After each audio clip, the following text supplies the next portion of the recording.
I grew up outside of Philadelphia. I went to Catholic school growing up. I went to ballet class. When it came to my school life, it's where I excelled, it's what I enjoyed. I loved to read books. I felt safe at school. I felt safe around people who pledged their life to educate me and to take care of me and to treat me as someone worthwhile.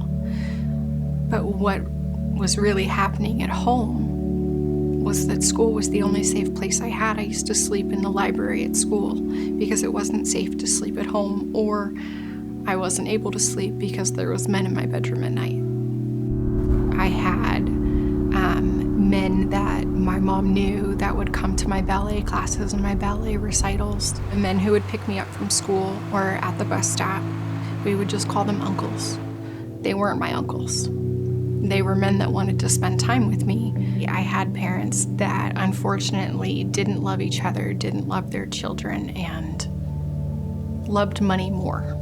My mom, I know that she was abused by her dad. If a survivor does not get help with their trauma that they've endured, sometimes they do perpetuate that onto another person. And so from 6 to 18, my mom sold me to men in our community.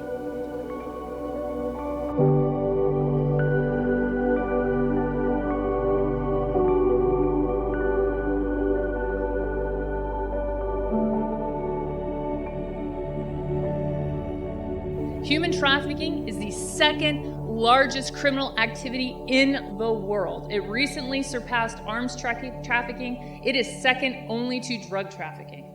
Because guess what? The traffickers, the gangs, the organized crime, they have figured out where you can sell a drug or a weapon only one time. You can sell a man or a woman or a boy or a girl over and over and over again.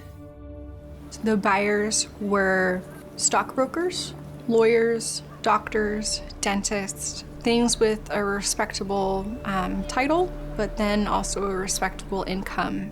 There are men that prayed before they spent time with me, and then there are men that would turn on their favorite movie and tell me all about why it was their favorite movie. For some survivors of trafficking, certain acts have certain payment. For my family, it was the amount of time invested. And then if they wanted the act filmed, that would raise the price point as well. My mom, she was connected to a family friend who was like an uncle. He had a business mindset of, well, if we use Liz in child pornography, then we could make even more money and we could distribute the films however we choose. It is absolutely plausible that you can be trafficked out of your own bedroom and go to school every day, and no one knows. Human trafficking is the exploitation of human beings for either the purposes of commercial sex or forced labor, and the trafficker uses force, fraud, or coercion to actually make money off of that person's back. Human trafficking is modern-day slavery, and these victims find themselves in situations that they literally cannot get out of.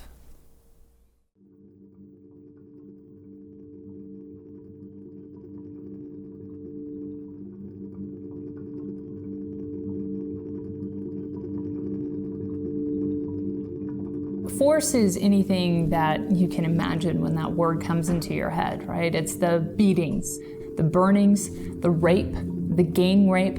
The ways that they could control me could look like, if you don't do this, I'm going to hurt you worse than I did last time. For my uncle, I knew that his violence could be unimaginable.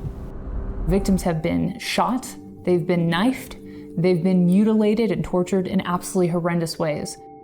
The fraud, of course, we deal with a lot, especially with teenagers. They're promised a job.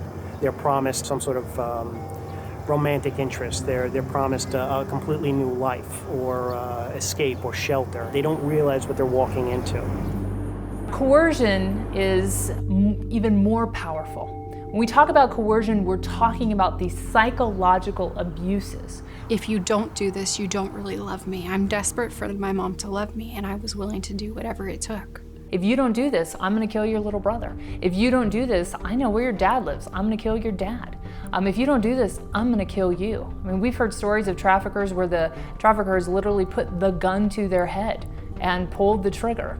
And there's one bullet in that chamber and it's just waiting for it to come around. Anything that that trafficker can think of to make that victim comply and obey the trafficker, that's what he or she will do.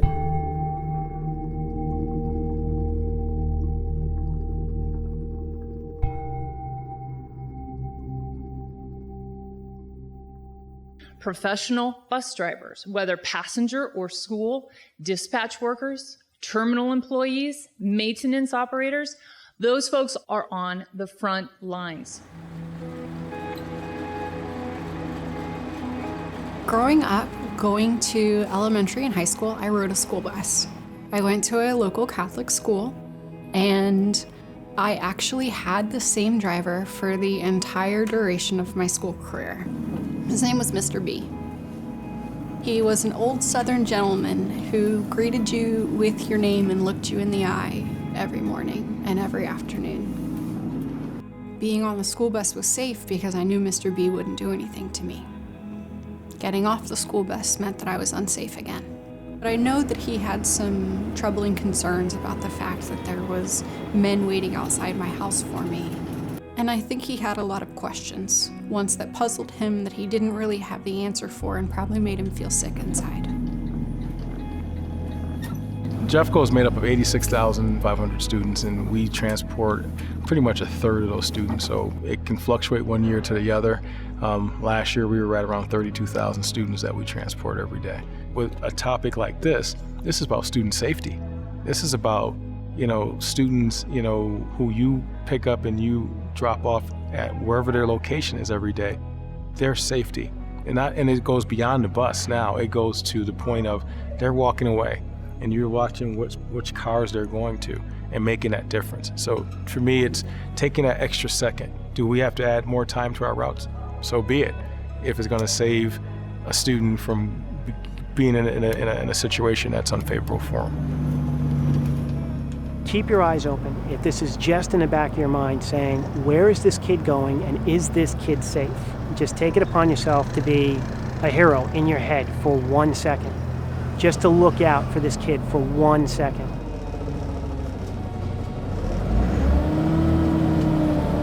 Half of America's school children ride the bus daily. I mean, you as a school bus driver interact with these kids on a continual basis.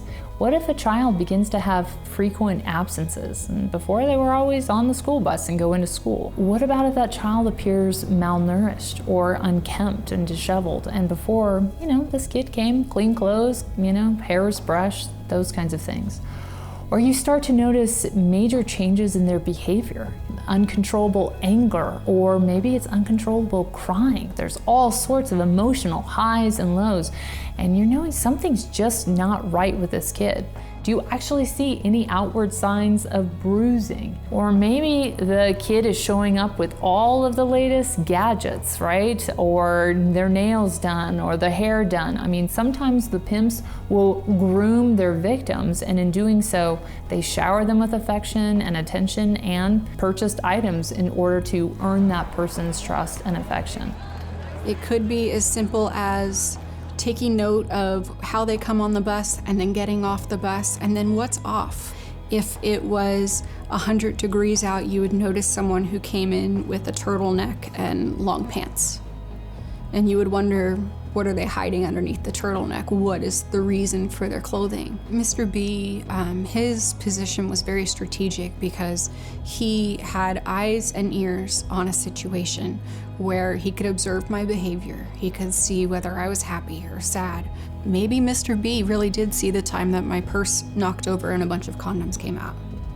Pair that together with the other indicators of me avoiding his eye contact. Mr. B had the opportunity to observe the comings and goings from my house. Who was there to put me on the bus in the morning and who was there to pick me up at night? Were they always the same people?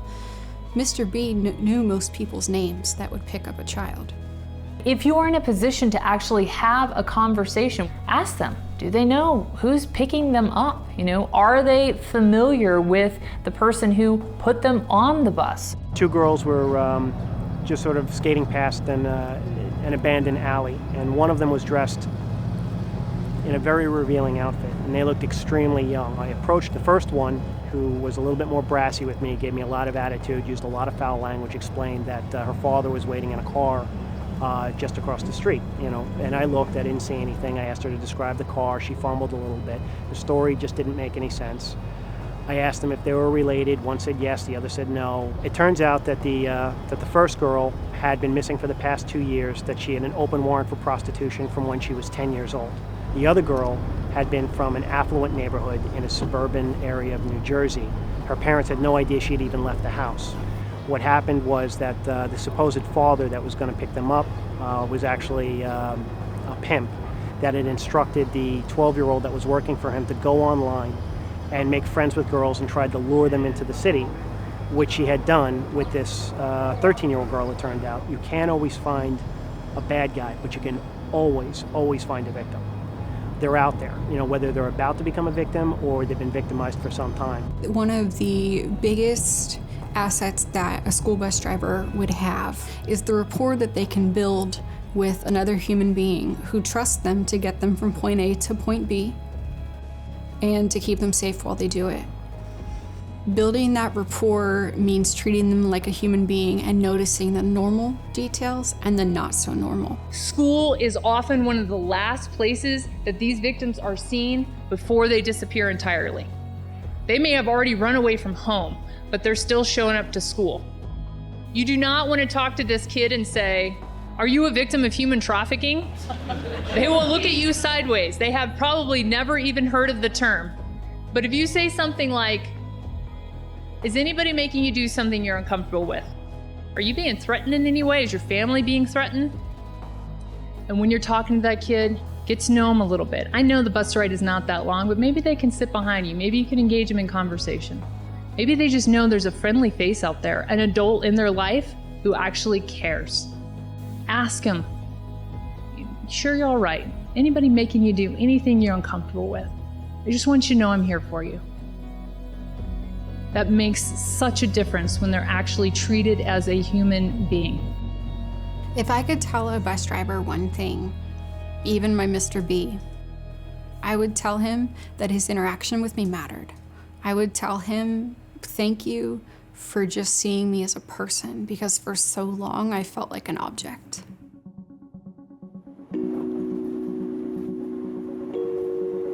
Mr. B should have had a protocol. Mr. B should have known, if I see something and I think something's off about this child, I can be anonymous and just report it to the local law enforcement or the trafficking agency. If that step is too scary and overwhelming, I would hope that Mr. B had a manager or someone higher up in his food chain who could make those decisions for him. Having a policy of this is what we will do with suspected trafficking takes the guesswork out, because Mr. B would have already known, if I see something, I have to say something.